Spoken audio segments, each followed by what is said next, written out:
Hi there, I'm Pat O'Brien, filling in for Denise Royal. Welcome to another edition of the Adopting Teens and Tweens Show.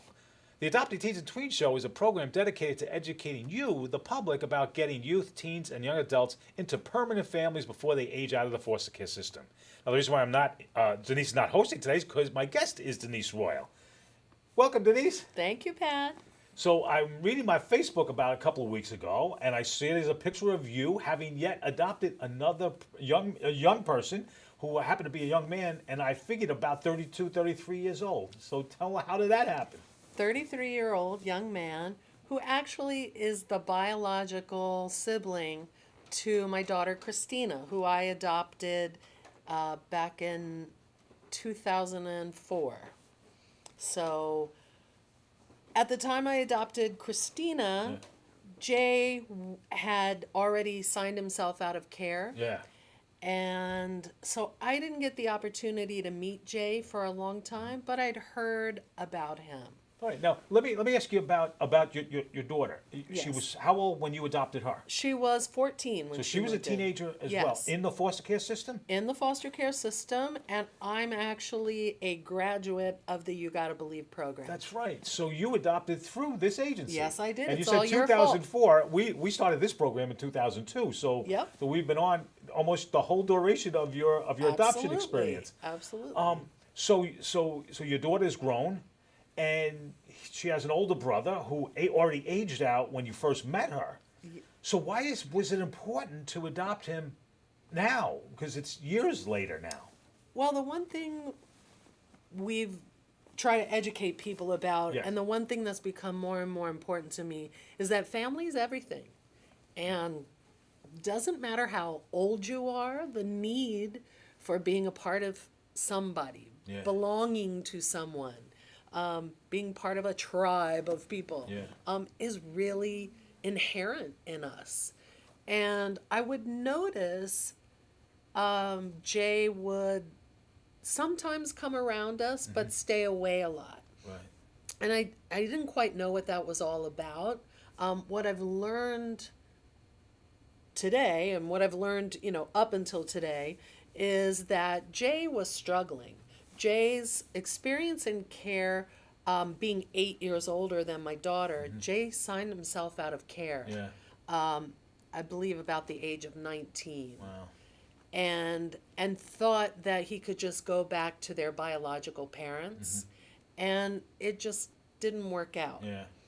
And so Jay spent the next however many years until the age of 29 basically living in homeless shelters, Oh my God. being in abusive relationships, just really not in a good place. And Jay would come around from time to time, Right. but would never stay close. So I didn't really get an opportunity to know Jay. And it's actually been in the last 3 or 4 years with all my grandkids, and Jay at 29 found permanency through getting an apartment. Okay. Said that's the age he finally got his own Well, apartment. and usually apartments don't mean you have found permanency, but it gave you easier access to him. He can invite you over. Well, I mean, how did it he gave find him permanency? stability. Yeah. Okay. It gave him stability in Yes. his life to where he felt like he could come around Right. and be himself a little more. And it was at that point in his life that he was also pulling his life together. Yeah. Because he said living on the streets, he was into alcohol and drugs and just whatever to sort of survive. And that getting that apartment allowed him to start building a foundation for his Okay. life. And then how we got really close Right. was, unfortunately, when my daughter was not able to take care of her children. So my youngest grandkids went into foster care, Right. but immediately Jay just somehow was in our life at that moment. And Jay was like, I'll take the kids. Oh, really? So under a kinship program, Right.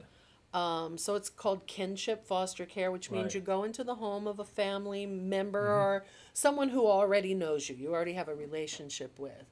And it was really in trying to develop that relationship with my grandchildren. Yeah. I have one of my granddaughters lives with me and I raise her. Yeah. And I really wanted her to have that relationship with her younger siblings. When you live and work in this field, you sort of know what you have to do. And it was, I've got to keep this family together. And little by little, being at Jay's place with his wife, and he would just make little comments, like, oh, I wish, my sister treated you better because she's so lucky to have a mom and she's so, how lucky for her. Well, that's all you needed to hear, huh? Yeah, I was like, all right, how about I'll take you too? No, but what actually was happening is Jay was born female, okay? And Jay's in the process of transitioning from female to male. And he was telling me about getting some paperwork where he was filling out his name. Yeah. Oh, and I'm going to change my name to Jason. And I said, I was just joking around. I said, oh, you ought to throw a royal onto that piece of paper. And literally, you could have hit a pin drop. And he's like, you would adopt me? Wow. And I was like, of course I would. I mean, we're already family. And I didn't realize it, but it was in that moment that I realized the power of how powerful it is to have family and people to call you your own, because unfortunately their biological parents are completely out of their lives. As much as they would like them to be around a little bit, they're just not around.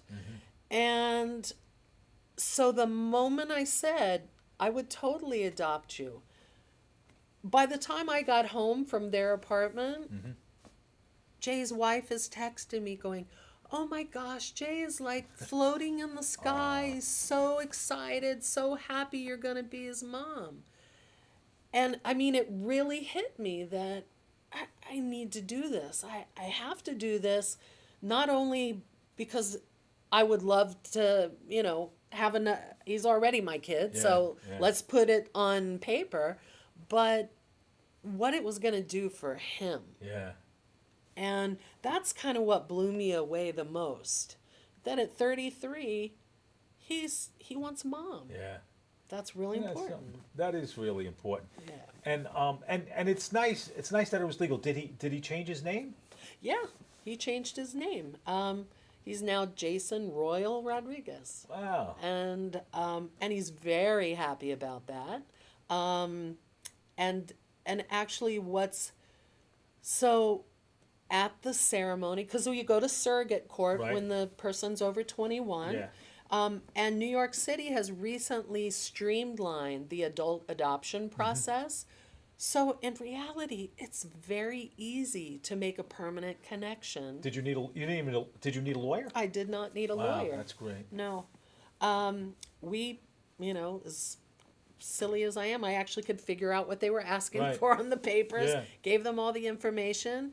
And it literally, I think we filed our papers the last week of March, and we adopted the first week of June. Wow. June 3rd, yeah. That's incredible. Yeah. Have you noticed any change in your relationship or anything that makes it? Absolutely. Well, first of all, the first thing I noticed, I mean, I was very excited. I'm not going to lie. I was very excited for the adoption. But what really caught me was when we were sitting there in front of the judge and we started talking, Jay just really got very emotional. And I'm emotional too, but I was like, he's crying. He's like lip quivering, the judge getting the tissue, and, I didn't realize that it meant that much to him.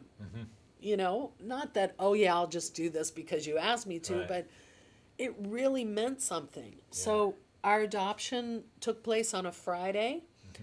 by Sunday morning, I get a text from Jay's wife saying, we're taking Jay to the hospital. He's having heart pains. Oh, no. So by the time I could get to the hospital in the afternoon, Jay sort of looked up from the bed and was like, oh, I can't believe you came. And I said, well, that's what moms are for. Yeah. And literally, again, just like the biggest smile across his face. And then he just started talking, started telling me everything. And, Mom, I need to tell you some things. And just like, for him, I've been somebody he can be frustrated and call me, and I can calm him down, give advice, just be an ear that he hasn't had before, hasn't had this outlet of, he's got friends, people that listen to him, but when you're looking for advice from an elder, unfortunately I'm an elder these days, but I'm the elder, also, if it turned out to be a real emergency, you also had status in the hospital now that you're his mother. Absolutely. Yeah. So for Jay, one of the biggest things now has been, because he's in the middle of this transition process, that because he's now got this new birth certificate that lists his name, he was really able to get his gender marker changed, which is a big deal when you are transitioning. And on Facebook all the time, posting, look what I got, and, I'm getting my new birth certificate, and, it's really exciting for him. Yeah. And all the grandkids were there to watch the adoption take place, and now they're your grandkids twice over. they're my grandkids twice over, exactly. But it's amazing just to see the power of connection. That's right, and that's what this program is about. It's about letting the audience know that kids, no matter what their age, on the verge of aging out, need families. They need connections. They need to be adopted. And you adopted a teenager, and now you adopted an adult long after they aged out, and that connection is important for every human being. Now they also have a younger sister, Crystal, who I am her legal guardian. Oh, wow. She happens to be in a system called OPWDD. Right. So she is in a little bit different situation. Yes. So I literally needed to be her legal guardian first. Yes. But we're going to adopt her as well. Wow. So that I've adopted the whole family. They all call me Ma anyway. So,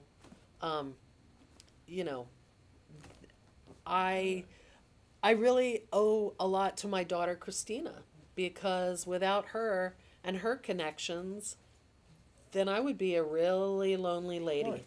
We're going to get back to a couple of other things, but at first we're just going to do a little PSA announcement after this wonderful public service announcement about adopting older youth, produced by the Ad Council. Your daughter just had her first breakup. Do you A, put yourself in her shoes, B, console her, Don't worry, sweetie. This is gonna happen a lot. or C, find her a new boyfriend? Nice, single boys. That was weird. As a parent, there are no perfect answers. But you don't have to be perfect to be a perfect parent. Thousands of teens in foster care will love you just the same. Hey, welcome back to the Adopting Teens and Tweens Show, produced by You Gotta Believe, an organization that believes that it's never too late for family. And we're back with my guest, Denise Royal, who's the usual host of this program. So Denise, you were sharing your fascinating story about your son being adopted at age 33. And of course, one of the major motivations of this program is to talk to the general public about adopting kids who are on the verge of aging out, or earlier, not teens, young adults, preteens. What does You Gotta Believe have to offer the general public in regard to an education? Or because most people think, I can't adopt a teen, and you're usually saying, yes, you can if you learn about it. I'm living proof that you can. Yeah. it doesn't take anything special except having a 100% unconditional commitment to a youth. How do you develop that mindset? I mean, what do you offer that Well, what- we do teach classes. Yes. We have a 10-week course. It's called MAP, which is Model Approach to Partnership in Parenting. It is a requirement by New York State for anyone who's looking to be a foster adoptive parent. It's a curriculum which really, the You Gotta Believe curriculum, Yeah. really focuses on the issues surrounding the youth in care, and sort of gives the backstory, Yeah. so that when you have a kid in front of you and maybe they're doing something that's scary to you or makes you unhappy, what our goal is to prep you for that moment so that you don't let go. Now, almost all the agencies in this city give the MAP class. Yes. But there's really something special about the You Gotta Believe MAP Absolutely. class. And the specialness, I believe, is there's people like you teaching the class. Yes. Tell me about who the teachers are. So, in the particular class that I teach, again, I'm an adoptive parent of older youth. My co-facilitator was adopted as a baby, but as a young child, her parents adopted a teenager. Oh, wow. And at the age of 30, I don't know, 30-something. she's 30-something, and just got married, and just found her except for one, because she already knew her, has found the rest of her biological siblings. Wow. She, after starting working with us, she went on a hunt, because the thing is that kids, young people, human beings need to connect. They need to be a part, and they need to know who they are. Yeah. And so that's her story. And also in the classes are our Nobody Ages Out youth advocates. Right. And They attend each class with you guys. they attend each and every class. How do they contribute to the classes? Well, they give the perspective of the youth in care. So no matter what the topic is for the day, for instance, in one of our classes, it's called Helping Youth Learn to Manage Their Behavior, Right. which we sort of subtitle actually helping you manage your reaction to your kid's behavior. Right. And they're there to legitimize what it is we're talking about, to talk about in that particular class, why do kids do these things? Yep. Why are these behaviors, which are in reality nothing more than typical teenage behaviors, but with a layer of trauma Yeah. on top of them. And our advocates really give that authentic voice to the class, where participants can directly ask them, well, why did you do something like this? Or what if I were to do this to a youth? And they'll either say, that would be great, or they'll be, oh, no, you can't do that. You can't say that, because they've been there. Yeah. So for all of our instructors, we've walked in the shoes of the people we're serving, either prospective parents or the youth that we serve. And I think that's really what makes a difference in our training. Yeah. Because I'm not trying to sugarcoat it. Right. I'm not trying to say, oh, it's easy. It's a piece of cake. No, it's not. Because you know what? Parenthood is not easy. Right. Even from an infant. The great thing about an infant is that in reality, you kind of have three jobs in the beginning while you're getting used to having this human being in Right. your life, right? But they're not going to talk back to you, except sometimes the crying is the talking back. Yeah. All right, so our big babies But they're that constantly, come babies in. are constantly expressing their needs, and we're constantly Absolutely. meeting their needs. Absolutely. A lot of the bigger kids, they didn't have that when they were babies. Exactly. And they need it now. Exactly. And that's why you see certain behaviors. It's almost like their language. Yes. And it's open, and you're teaching the families how to interpret the language, not to take it Absolutely. personally, Absolutely. but to actually try to understand it. And And that- having the young people in the room is a great way to help them. And that one particular thing you just said is the most important for success, is not taking it personal. When a kid comes into your home, and I remember Christina doing this vividly, she would sometimes just go on these little rants. She'd get upset about something and she'd go on this rant and she'd accuse me of everything. You did. And I'd get all upset until the day that I just stopped and I really listened to what she said. And I was like, I never did that. She's not Right. talking about That's me. right. That's right. And that's the But you're the person to get upset at because you're there. yes, exactly. Yeah. And that's what our classes are really about, is filling in the backstory Yeah. of why is this kid yelling at you? Well, guess what? You're a safe person Yeah. to spit all this stuff out to. right. Right? So I've got to get it out to someone. Mm-hmm. So I'm going to spit it out to you.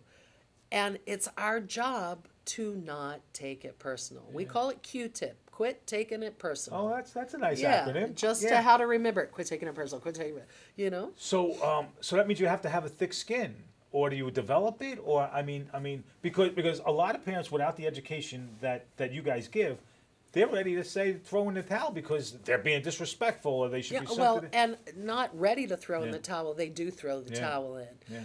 And I think the difference is You Gotta Believe does planned placements. Mm-hmm. We go through an intensive process through the classes of evaluating prospective parents, of doing home studies, of getting to know these people, and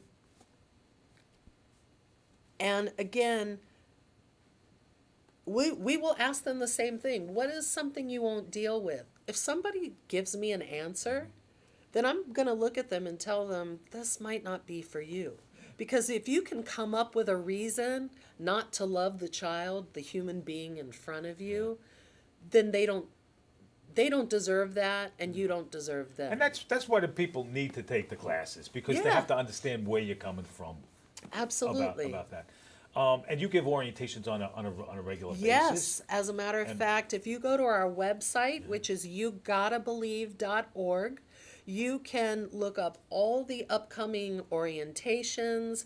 We just ask that you take a class 1 orientation, and then you can jump into any of the cycles of classes Yeah. wherever we are. And again, it's 10 weeks.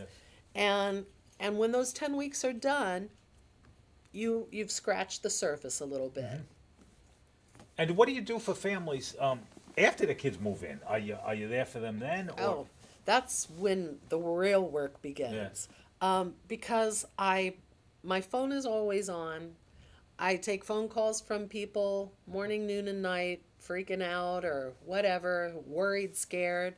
And it's just about just what parents need to do for kids, which is listen. Yeah. That's what I do. I listen, and then I will just keep reminding people, they're scared. That's why they're pushing back at you. It's like a don't just do something, stand there approach. Yeah. You listen and listen. Yeah. And sometimes you don't even know what to do, but if they feel they're being heard, that's a very powerful thing that you're doing. Absolutely. And sometimes the answer, in a situation is don't do anything, Yeah. but don't let go. Right. Right? Sometimes it's maybe right now is not the time to have the conversation with your kid about this issue, but don't let go. Right. Don't punish them more Yeah. because the life in foster care is not a piece of cake. And it's fair to say you did not have an easy time with your children, but you stayed committed to them and you No. got them through to where they are. Absolutely. And anyone can do that.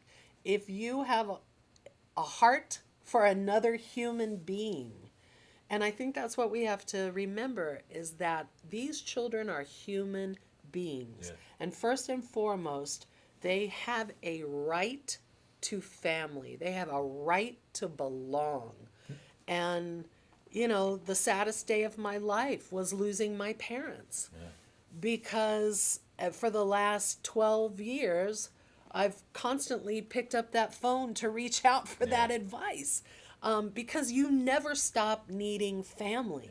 That's the whole point of this issue. It doesn't matter if you're 2 or 12 or 33 like Jason was. Everybody has to belong. And speaking about Jason, what you did in the beginning, and that's what we start the show on. You mentioned he was in a hospital. How did that go? He's good. He's fine. And part of I can see part of what my job with Jason is to help him learn to calm down. Right. Because he never had people giving him the support, the advice, and the assurance that everything was going to be okay. And sometimes he takes it all on. Do you give him parenting advice on how to parent his kids? Yeah, if I see And that's all the time. intergenerational aspect of this as Absolutely. well. We're actually saving the next generation as well as the current one. Absolutely. Plus, my granddaughter, Savannah, the youngest one, Yes. has already told me she's never having children, but she's going to adopt teenagers. Is that right? Yes. She's a little too dipped in YGB. All right. Well, we got to get her to be a teenager first. Yes, and then we we'll... got to get her through all that. But she's already decided that this is the way that families should be made. Well, I just want to thank you very much for being a guest on your own show. Thank you, Pat. But you have such a fabulous story that we just wanted to get that most recent piece of your thank life you. out there.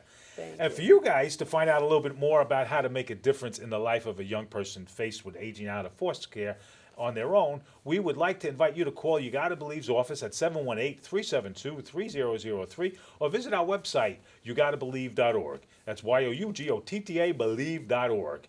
And thank you very much for paying attention to us today. And thank you so much, Denise, for being a part of this. Oh, thank you. We'll see you all next time. Take a moment to imagine your life without family, without parental guidance or loved ones to call when you need advice, a helping hand, or just a hug. Yet thousands of children are faced with this prospect every year as they approach the end of their time in foster care. You Gotta Believe is the only organization in New York City that focuses on finding lifetime families for young adults, teens, and preteens before they end their time in foster care and run the extremely high risk of winding up homeless or worse. To find out how to become a permanent family to a youth in care, contact our offices at 718-372-3003 or visit our website at yougottabelieve.org, because we believe it's never too late for family.